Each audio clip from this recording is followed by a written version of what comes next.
Hello all welcome back to our channel. ഇന്നത്തെ ക്ലാസ്സിൽ നമ്മൾ ഡിസ്കസ് ചെയ്യാൻ പോകുന്നത് BA, BSc, BCom, BBA പിന്നെ BSW അതായത് ബാച്ചിലർ ഓഫ് ആർട്സിൽ വരുന്ന കോമൺ കോഴ്സായ ലിറ്റ്മോസ്ഫിയറിലെ ലെസൺസിനെ കുറിച്ചാണ് കേട്ടോ. ആ ഒരു ബുക്കിലെ ഫസ്റ്റ് മൊഡ്യൂളിലെ ഫസ്റ്റ് ലെസൺ അല്ലെങ്കിൽ ഫസ്റ്റ് പോയമാണ് നമ്മൾ ഡിസ്കസ് ചെയ്യാൻ പോകുന്നത്. The poem is entitled as to posterity. Okay, Louis MacNeice എഴുതിയ ടു പോസ്റ്റെറിറ്റി എന്ന് പറയുന്നൊരു ചെറിയൊരു പോയട്രിയാണ് നിങ്ങളുടെ ഫസ്റ്റ് മൊഡ്യൂളായിട്ട് വരുന്നത്. ഓക്കെ, ഏതൊരു വർക്ക് നമ്മൾ ഡിസ്കസ് ചെയ്യുമ്പോഴും ആദ്യം നമുക്ക് വേണ്ടതാണ് ഓതറിനെ കുറിച്ച് ഡിസ്കസ് ചെയ്യണം.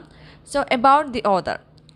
അപ്പോൾ ഏതൊരു വർക്ക് നിങ്ങൾ പഠിക്കുമ്പോഴും അത് എഴുതിയ ആ പെർട്ടിക്കുലർ വർക്ക് എഴുതിയിട്ടുള്ള ഓതറിനെ കുറിച്ചൊരു ഓവർവ്യൂ നിങ്ങളുടെ ഉള്ളിലുണ്ടായിരിക്കണം. ഓക്കെ, അപ്പോൾ ആൻസർ ഷീറ്റിൽ നിങ്ങൾ എന്ത് ചെയ്യണം, നിങ്ങൾ ഏതൊരു വർക്കിൻ്റെ ആൻസർ അല്ലെങ്കിൽ ഏതൊരു ക്വസ്റ്റ്യൻ്റെ ആൻസർ തുടങ്ങുകയാണെങ്കിലും ആ പെർട്ടിക്കുലർ വർക്ക് എഴുതിയത് ആരാണ് എന്നുള്ളത് തെറ്റാതെ നിങ്ങൾ ആൻസർ ഷീറ്റിൽ മെൻഷൻ ചെയ്യണം.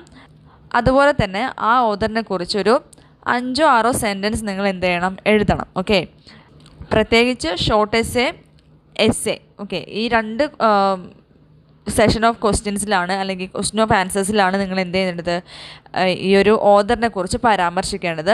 2 മാർക്സിൻ്റെ ക്വസ്റ്റ്യനിൽ നിങ്ങൾക്ക് അതിൻ്റെ ആവശ്യമില്ല. 2 മാർക്സിൻ്റെ ക്വസ്റ്റ്യനിൽ എന്താണോ ചോദ്യം വന്നിട്ടുള്ളത് അതിൻ്റെ ആൻസർ മാത്രം പ്രിസ്ക്രൈബ് ചെയ്താൽ മതി. പക്ഷേ ഷോർട്ട് എസ്സേയും എഴുതുമ്പോൾ നിങ്ങൾ എന്ത് ചെയ്യണം, ഈ ഒരു ഏത് പോർഷൻ നിന്നാണോ ക്വസ്റ്റ്യൻ വന്നിട്ടുള്ളത് ആ പോർഷൻ അല്ലെങ്കിൽ ആ ഒരു ലെസൺ എഴുതിയിട്ടുള്ളത് ആരാണ് എന്നുള്ളത് അല്ലെങ്കിൽ ആ ഒരു വർക്ക് എഴുതിയിട്ടുള്ളത് ആരാണ് എന്നുള്ളത് നിങ്ങൾ തെറ്റാതെ മെൻഷൻ ചെയ്യണം. അപ്പോൾ നമുക്ക് ഓതറിനെ കുറിച്ച് നോക്കാം. Louis MacNeice. Okay, Louis MacNeice was born on September 12, 1907 in Belfast, Ireland to parents originally from Connemara in the west of Ireland. Okay, അപ്പോൾ എന്താണ്, September 12, 1907 1907 സെപ്റ്റംബർ 12 ലൂയിസ് മാഗ്നീസ് ജനിച്ചത്. എവിടെയായിരുന്നു? അയർലൻഡിലെ കോന്നിമാര എന്ന് പറയുന്ന ഒരു സ്ഥലത്തായിരുന്നു ആൾ ജനിച്ചിട്ടുണ്ടായിരുന്നത്.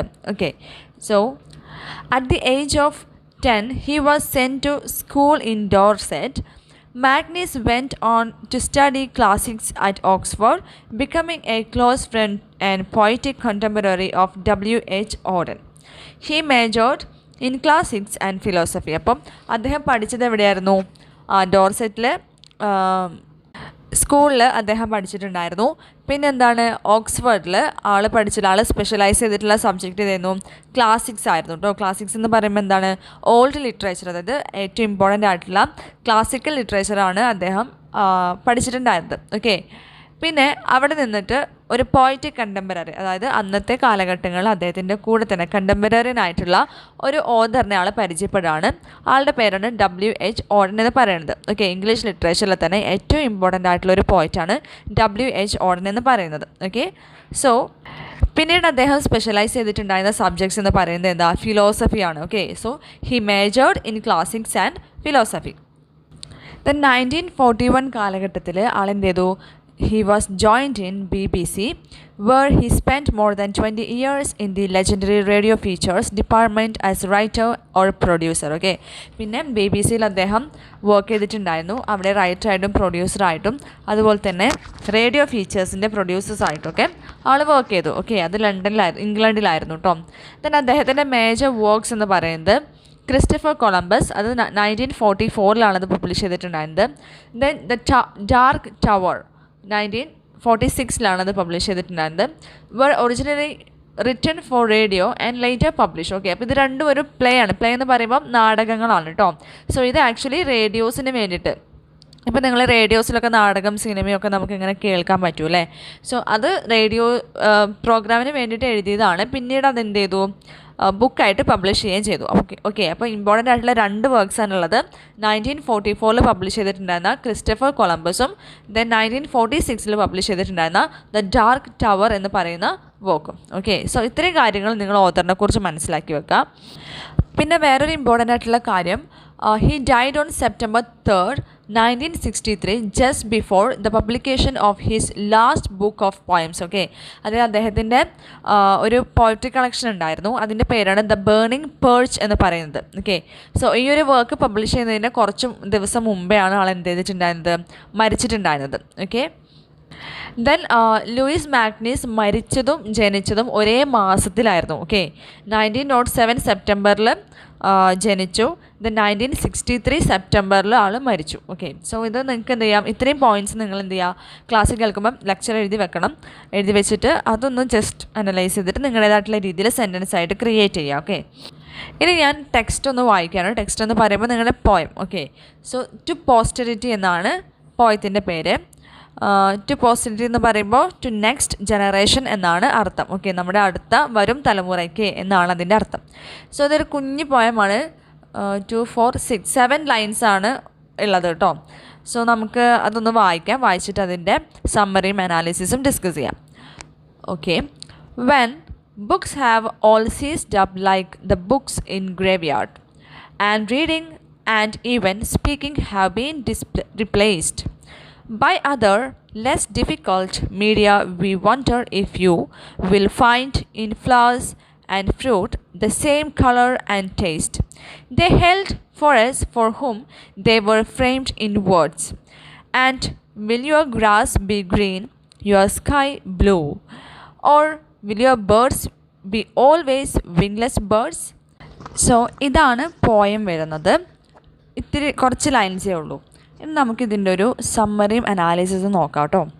So the poem to posterity by Louis MacNeice was first publish in the volume visitations in 1957. അപ്പം 1957 അദ്ദേഹത്തിൻ്റെ ഒരു പോയട്രി കളക്ഷനായ വിസിറ്റേഷൻസ് എന്ന് പറയുന്ന വർക്കിലാണ് ഈ ഒരു പോസ്റ്റെറിറ്റി എന്ന് പറയുന്നത്, ടു പോസ്റ്റെറിറ്റി എന്ന് പറയുന്നൊരു വർക്ക് വന്നിട്ടുണ്ടായിരുന്നു. Okay, the meaning of the title of the poem to posterity means next generation. അപ്പോൾ എന്താ പോസ്റ്റെറിറ്റി എന്ന് പറയുന്ന വേർഡിൻ്റെ അർത്ഥം, ആ ടൈറ്റിലിൻ്റെ മീനിങ് എന്താ, നെക്സ്റ്റ് ജനറേഷൻ, അതായത് അടുത്ത തലമുറ അല്ലെങ്കിൽ വരും തലമുറ എന്നാണ് അതിൻ്റെ meaning. The poem is addressed not only to the generation of speaker but also to ours. അപ്പോൾ എന്താണ് ഈ ഒരു പോയത്തിൽ പറയുന്നത്, അതായത് ഇതിൽ സമ്മറി അല്ലെങ്കിൽ ഈ ഒരു പോയത്തിലൂടെ നെറേറ്റർ പറയാൻ ഉദ്ദേശിക്കുന്ന കാര്യം നെക്സ്റ്റ് ജനറേഷനോട് മാത്രമല്ല, പക്ഷെ എന്താണ് നമ്മളോട് കൂടി, അതായത് ഇപ്പോൾ പ്രസൻറ്റിലുള്ള ജനറേഷനിലോട് കൂടി പറയാനുള്ള കാര്യങ്ങളാണ് ഈ ഒരു പോയത്തിൽ എഴുതിയിട്ടുള്ളത്. ഇനി എന്താണ് ആ ഒരു വർക്കിൽ പറഞ്ഞിട്ടുള്ളത്? Now books are in their death bed situation and some books have already gone to their graveyards. അപ്പോൾ ഇവിടെ നമുക്കറിയാം പണ്ട് കാലത്ത്, അതായത് നമ്മുടെ ട്രഡീഷൻ എടുത്ത് നോക്കുകയാണെങ്കിൽ ഏറ്റവും കൂടുതൽ നമ്മൾ യൂസ് ചെയ്തിട്ടുണ്ടായത് അല്ലെങ്കിൽ വായിക്കാനും ഇൻഫർമേഷൻസ് ഗ്യാദർ ചെയ്യാനും വേണ്ടിയിട്ട് നമ്മൾ ഏറ്റവും കൂടുതൽ യൂസ് ചെയ്തിട്ടുണ്ടായിരുന്നത് എന്താണ്, ബുക്സ് ആയിരുന്നു. പക്ഷേ ഇന്നത്തെ കാലഘട്ടങ്ങളിൽ എന്താണ് ബുക്ക് എന്ന് പറയുന്നത്, അല്ലെങ്കിൽ ഒരു പേപ്പർ ബാക്ക് ബുക്സ് എന്ന് പറയുന്നത് എന്തായിട്ടുണ്ട്, it is gone to graveyard, അതൊരു ശവക്കല്ലറയിലേക്ക് മാറിയിരിക്കുകയാണ്, അല്ലെങ്കിൽ ശവക്കല്ലറയിൽ കുഴിച്ചു മൂടപ്പെട്ടു എന്നുള്ള രീതിയിലാണ് പറയുന്നത്. അതിൻ്റെ അർത്ഥം എന്താ, ഇന്നത്തെ കാലത്തെ ആളുകൾക്ക് ബുക്സ് വായിക്കാനുള്ള ഒരു ടെൻഡൻസി അല്ലെങ്കിൽ ബുക്സിനോടുള്ള ഇഷ്ടം കുറഞ്ഞു വരികയാണ്. എന്തുകൊണ്ടാണ്? കാരണം ഇപ്പം നമ്മൾ എല്ലാ കാര്യങ്ങളും നമ്മൾ ഗ്യാദർ ചെയ്യുന്നത് അല്ലെങ്കിൽ എല്ലാം കളക്ട് ചെയ്യുന്നത് ഓൺലൈൻ മീഡിയാസിലൂടെയാണ്. ഓക്കെ, ഓൺലൈൻ മാധ്യമങ്ങളിലൂടെയാണ്. അതുകൊണ്ട് തന്നെ ഇപ്പോൾ ലൈബ്രറീസിനും ബുക്കിനൊന്നും അത്ര വാല്യൂ ഇല്ല എന്നുള്ളതാണ് പറയുന്നത്. So the point says that now books are in their death bed. Okay, അപ്പോൾ എന്താണ് ഇപ്പോഴത്തെ ബുക്സ് എന്ന് പറയുന്നത് അവരുടെ മരണക്കിടക്കയിൽ കിടക്കുന്ന പോലെയാണ്. ഓക്കെ, അതിന് കാരണം എന്താ, ആളുകളൊന്നും അത് യൂസ് ചെയ്യുന്നില്ല. The speaker conveys to us the importance of reading good books, and he also conveys his anxiety to a next generation without reading and without books. Okay, then നമ്മുടെ പോയിന്റ് പറയുന്നത് എന്താണ്, ആൾക്കൊരു ആങ്സൈറ്റി ഉണ്ട്. എന്താണ് anxiety? എന്തിനാന്ന് വെച്ചാൽ ഇന്നത്തെ കാലത്തെ തലമുറയിലുള്ള ആളുകൾ ബുക്സ് വായിക്കുന്നില്ല. അതുപോലെ തന്നെ പുസ്തക വായനയുടെ ഇമ്പോർട്ടൻസ് എത്രത്തോളമാണ് എന്നുള്ളതും എന്ത് ചെയ്യുന്നുണ്ട്, അതായത് നല്ല ബുക്സ് നമ്മൾ വായിക്കണം അല്ലേ, നമുക്ക് യൂസ്ഫുൾ ആയിട്ടുള്ള, നമുക്ക് പ്ലീസിങ് തരുന്ന അല്ലെങ്കിൽ നമുക്ക് പ്ലഷർ തരുന്ന ബുക്സ് നമ്മൾ വായിക്കണം. ഓക്കെ, സോ ഇത്തരം ബുക്സിൻ്റെ ഇമ്പോർട്ടൻസും അത് എത്രത്തോളം നമ്മുടെ മൈൻഡിനെയും ഫിസിക്കലായിട്ടുള്ള കാര്യങ്ങളെയും പോസിറ്റീവായിട്ടുള്ള രീതിയിൽ സ്വാധീനിക്കുന്നു എന്നുള്ളതിനെക്കുറിച്ചും ഇന്നത്തെ കാലത്തെ ആളുകൾ എന്തില്ല, അവെയർ അല്ല. Okay, then മാഗ്നീസ് focuses on those matters which trouble us a lot like the advent of the new medias and technology. അപ്പോൾ എന്താ, ഒരുപാട് ന്യൂ മീഡിയാസും ടെക്നോളജീസിൻ്റെ ഒക്കെ ഇൻഫ്ലുവൻസ് കാരണം ആളുകൾ ബുക്സ് എന്ന് പറയുന്ന ആ ഒരു കാറ്റഗറീനെ മറന്നു പോവാണ് ചെയ്യണത്. Books, the age old friend of mankind has already bid good bye to us. Okay, അപ്പോൾ ഈ ഒരു ഓൾഡ് ഏജ് ഫ്രണ്ടാണ് നമ്മളുടെ ബുക്സ് എന്ന് പറയുന്നത്. ഒരു ഓൾഡ് ഏജ്, അത് പ്രിൻ്റഡ് ആയിട്ടുള്ള ബുക്സ് എന്ന് പറയുന്നത് പഴയ കാലം മുതലേ നമ്മൾ യൂസ് ചെയ്തിട്ടുണ്ടായിരുന്ന സോഴ്സ് ഓഫ് ഇൻഫർമേഷൻസ് ആണ് ബുക്സ് എന്ന് പറയുന്നത്. പക്ഷെ ഇന്ന് എല്ലാ ആളുകളും എന്താണ്, every generation, new generation hanged on or clinged on clinged on our new medias or online medias. അതുകൊണ്ട് തന്നെ ബുക്സിന്, പേപ്പർ ബാക്ക് ബുക്കിന് ആളുകളും അത്ര ഇമ്പോർട്ടൻസ് കൊടുക്കുന്നില്ല. അതൊരു ഓൾഡ് ജനറേഷൻ്റെ കസ്റ്റമാണ്, അല്ലെങ്കിൽ ഓൾഡ് ജനറേഷൻ്റെ കൾച്ചറായിട്ട് മാറിയിരിക്കുകയാണ് എന്ത്, വായന എന്ന് പറയുന്നത്. Then the coming of television and internet has immersed us in a new world, forgetting our old age friend books. അപ്പോൾ എന്താണ്, ഇന്നത്തെ ഈ ഒരു ടെലിവിഷനും ഇൻ്റർനെറ്റും മൊബൈൽ ഫോൺസ് അങ്ങനെയുള്ള ഇലക്ട്രോണിക് ഗാഡ്ജറ്റ്സ് ഒക്കെ വന്നതിന് ശേഷം ഈ ഒരു ഓൾഡ് ഏജ് ട്രഡീഷനിലുള്ള, അല്ലെങ്കിൽ ഈ ഒരു ഓൾഡ് ഏജ് ഫ്രണ്ട് എന്ന് പറയപ്പെടുന്ന ഈ ബുക്സിന് എന്ത് ചെയ്തിട്ടുണ്ട്, എല്ലാ ആളുകളും മറന്നു തുടങ്ങി. അതുപോലെ തന്നെ ഇന്ന് നമ്മൾ കാണുന്ന ലൈബ്രറീസ് എല്ലാം തന്നെ ഒരു മോണ്യുമെൻ്റ് ആയിട്ട്, അതായത് ഒരു സ്മാരകമായിട്ട് മാറിയിരിക്കുകയാണ്. ആരും ലൈബ്രറിയിൽ പോയിട്ട് ബുക്സ് ഒന്നും വായിക്കാറില്ല.